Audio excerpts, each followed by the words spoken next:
آپ کو بتائیں سندھ میں 23 اگست سے تمام کلاسز کا تدریسی عمل بحال نہ ہونے کا امکان۔ محکمہ صحت سندھ نے کورونا کیسز میں اضافے کا الرٹ جاری کر دیا ہے۔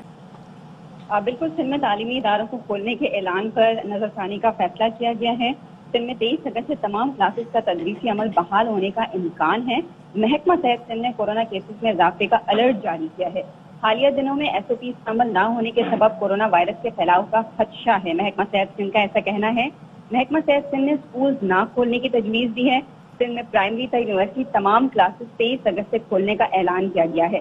محکمہ تعلیم کا پرائمری اور سیکنڈری کلاسز کے دوبارہ آغاز کا فیصلہ واپس لینے پر غور کیا جائے گا۔ محکمہ تعلیم سندھ کی ورکنگ کمیٹی کا اجلاس 22 اگست کو طلب کیا گیا ہے۔ کمیٹی کورونا کی نئی لہر اور